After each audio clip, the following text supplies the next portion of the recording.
Here's a juicy one for y'all. First up, it's being reported that dating apps such as Tinder may soon introduce a new feature where swipers can actually check to see if a potential match has a criminal background. According to The Guardian, the feature is meant to protect users from matches who have been arrested for a violent crime like stalking and harassment. And while it's being reported that drug possession and traffic violations will not be included, other crimes like DUI will. Now, there are some critics, however, who argue that the background checks can be faulty and that they could lead to discrimination against the 1/3 of the U.S. population who have a criminal record. Yeah, 1/3 of the population. We criminals. I'm part of that. I don't care. I'm on TV still.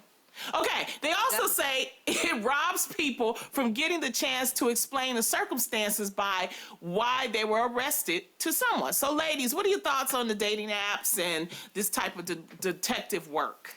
It feels like if they really cared, one, they wouldn't actually be charging people. This is all about making money. And ultimately, I do think it'll lead to discrimination because sadly, this year, if it hasn't taught us anything, if it hasn't proven anything, it is that there is some real systemic racism that has affected so many of our communities. And that is why we have a higher incarceration rate than others. And that's just super whack to me. Again, at first I was like, you know, if they can look into why, then that leaves it up to the person to decide, wow, do I want to get to know this person's story? Do I want to find out why they were accused of murder or charged with murder? Maybe they were saving their, you know, little sister from being raped and killed by their uncle. Like, you don't know what the situation could be. I am totally okay with getting informed, but I think that if it causes people to not even take the opportunity to hear someone's story or hear them out or hear further why this happened to them, I think it's important to keep an open mind.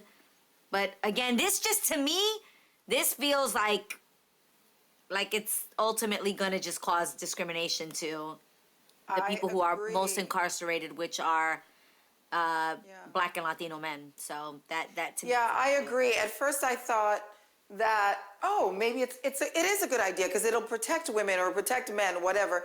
But then I thought, the more I thought about it, I realized that, first of all, they say it's not going to be people who are incarcerated for weed or anything misdemeanor, but at the same time, people change, people grow. So maybe you were incarcerated, but that doesn't mean you're a horrible person and you're going to, you know, create more criminal acts. I feel like also it doesn't give the person an opportunity to say, you know, that was me then, but this is me now. And also just explain their situation. It is discrimination because I think if I was swiping and I saw somebody with a criminal past, you better believe I'm going to keep swiping because it's right there. It's almost like editing it out for you know? So I think it can be kind of dangerous. There's a few things in someone's history, though, that I personally would want to know about. One is pedophilia. That's also public record. You buy a house or you move into an area, but of course that should also be, I think, something that everybody should be aware of. For sure. Because as we know, that's not a situational thing. That's a condition. So you could be dating somebody with that condition. That's very serious.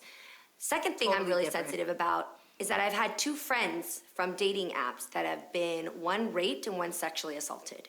And so I do think that if you've had a history with any type of domestic abuse or any sexual assault or offenders, absolutely, I think that you absolutely should have that on.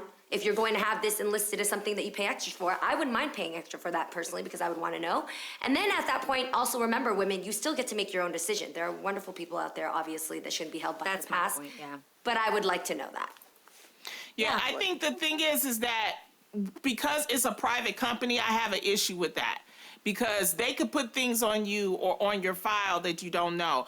All the things that you listed, like sexual assault, domestic abuse, you know, that's another step. Like when I was online, first of all, I got to know the people that I was talking to before I met them. I also met them in public, but I also did my own background check. All this stuff is public record. I just have an issue with a third party company doing this, because I think that can lead to some type of discrimination. But I think when you do meet somebody, you should do an automatic background check, especially if you're going to let them into your home. So it's just a different way. I agree with you know. that. Provided it was Yeah. the right third-party source, though, and it was actually legal, like actual open documentation, which for things like pedophilia would be included. But also, some people just also don't know to go and check. Like, I know when I was on dating sites, I was on several of them, and I wouldn't really have the time because you're sitting there just swiping and you're already jumping into conversation. So I Right, think that's- it's a nice thing to consider, because I don't think I would go and take the time to go and check on that person, and that to me is Unless it was somebody discriminatory you're and just serious perceived about. Right, Right. exactly. Yeah. Exactly. Yeah, I think when you get serious, you should do something like a background check. Totally. 100%. Yeah. Totally.